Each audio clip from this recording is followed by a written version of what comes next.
baby red panda was suddenly shoved down by its mother. A keeper saw it happen and felt his heart break.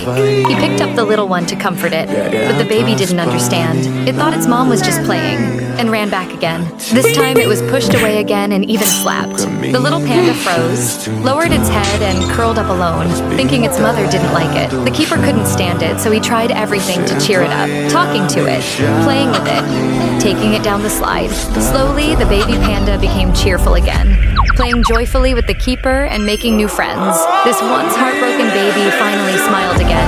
Would you give a like to this brave little red panda?